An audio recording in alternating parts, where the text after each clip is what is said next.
대선 기획단장입니다. 제가 원래 이렇게 웃는 사람입니다. 네, 마침내 윤석열은 파면됐습니다. 국민 여러분 정말 고생하셨습니다. 감사드립니다. 저는 오늘 파면 이후 압도적인 정권 교체를 위한 야권 오픈 프라이머리를 다시 제안하고자 합니다. 오픈 프라이머리를 다시 제안하는 이유는 다가올 대선에서 민주진보 진영이 압도적인 승리를 해야 하기 때문입니다. 그저 그런 승리여서는 안 됩니다. 압도적인 승리여야 합니다. 두 가지 이유 때문입니다. 첫째, 이번 내란 사태 내내 문제를 일으켰던 내란 세력을 제도권에서 영영 밀어내야 하기 때문입니다. 내란을 적당히 덮어둬서는 진정한 사회통합이 이루어지지 않을 것입니다. 탄핵 대통령을 2번이나 배출한 정당이 다시 대선 승리를 주장하고 있습니다. 내란 잔당과 배후를 철저하게 단죄하고 역사에 기록해야 합니다. 압도적 승리의 정권 교체만이 내란을 완벽하게 종식할 수 있을 것입니다.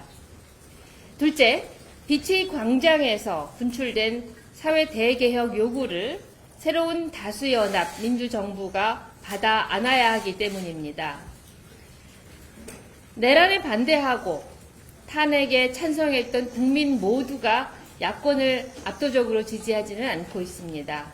빛의 광장에서 응원봉을 든 다양한 계층과 세대가 다시 희망으로 결집해야 합니다. 오픈 프라이머리는 응원봉 플랫폼입니다. 내가 만드는 대한민국, 새로운 나라에 대한 희망을 키울 수 있을 것입니다. MBC 강정입니다. 네. 이 오픈 프라이머리가 현실적으로 지금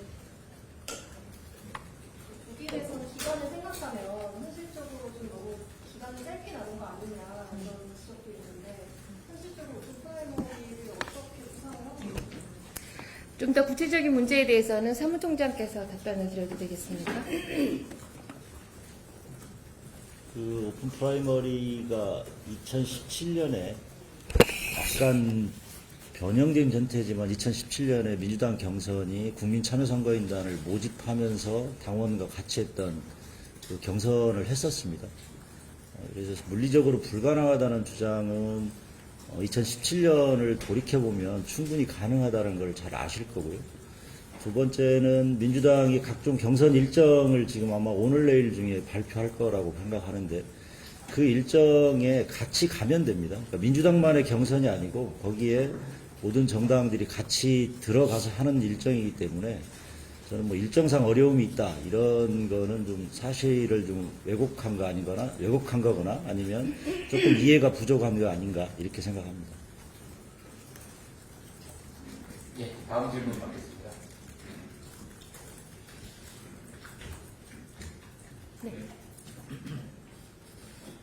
네, 대행님, JTBC 이승원 기자입니다.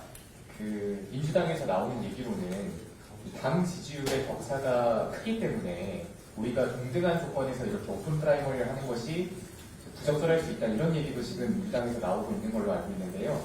이에 대한 혁신당의 입장은 어떠십니까?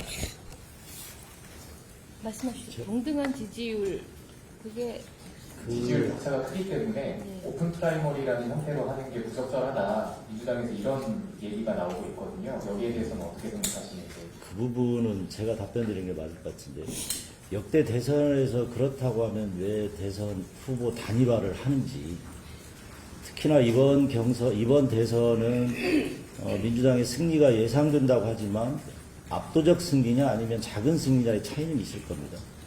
저는 역대 대선마다 후보 단일화를 했던 이유는 지지율 격차가 크지만 후보 단일화를 항상 해왔거든요. 그걸로 답을 드리면 될 것 같다고 생각합니다. 추가로 말씀드리면요. 정치학에서 이런 사태가 벌어졌을 때 저항연합이 선거연합으로 그리고 선거연합이 통치연합으로 발전돼 가는 과정에서 얼마나 많은 세력이 저항연합에서 선거연합을 이뤄내고 그리고 그 이후에 통치연합을 이뤄내는가가 중요한 우리가 들여다봐야 됩니다. 사실 2016년, 2017년에서는 이 과정에서는 저항연합이, 광장에서 함께했던 저항연합이 선거연합으로 발전하지 못했고 그것이 통치연합으로 발전하지 못하면서 근본적인 취약성을 드러낸 부분이 있다라고 많은 정치학자들은 평가하고 있습니다. 지금의 지지율 격차에 관련돼서 지금 앞서서 총장님께서 말씀하신 부분들도 있지만 이후에 압도적인 정권 교체를 통해서 소위 극단주의 세력을 제도 정치에서 배제하고 실제로 내란의 책임을 묻고 사회 대개혁을 가기 위해서는 저항연합이 선거연합으로 그리고 선거연합이 통치연합으로 나가는데 누수를 최소화하거나 실은 모두가 함께 가야 우리 국민들이 바라는 사회 대개혁까지 나아갈 수 있다라는 역사적 관점에서 이 오픈 프라이머리 제안을 해석하지 못하는 정치적인 단견 내지는 정치적 이해관계에 기반한 평가는 기자 여러분들께서 좀 걸러주셨으면 좋겠습니다. 예, 간단하게 추가 말씀드리자면 이게 단순 여론조사를 하는 게 아니지 않습니까? 이제 그렇다면 각 당에 지지하는 당원들이 포함이 당연히 될 것인데 사실 민주당이 이 권리당원하고 일반당원 합하면 한 200만 가까이 된다고 얘기를 하니 또 당연히 이제 우리 민주진보 세력에서는 가장 큰 세력이고요. 그 당원들께서 대부분은 참여하실 거라고 생각을 하기 때문에 그 프리미엄을 당연히 인정을 해야 되는 거죠. 그렇기 때문에 그게 이제 세 차이가 그것을 당연히 프리미엄 가져가는 부분이기 때문에 그런 문제는 없다고 생각을 하고 있습니다. 질문. 조금 더 부연해 주면 그런 것 같습니다. 보통 정권을 잡으면 여당 하나에 다수의 야당들이 존재합니다. 오픈 프라이머리를 통해서 후보가 선출되면 다수의 여당과 한 개의 야당이 있는 겁니다. 그러니까 다수연합으로 국정 안정을 도모할 것이냐, 그리고 내란 세력을 종식시킬 것이냐, 아니면 민주당이 단독 여당이 되고 나머지를 야당으로 돌려놓을 것인가의 선택의 시점이라고 생각합니다. 예, 다음 질문 받겠습니다.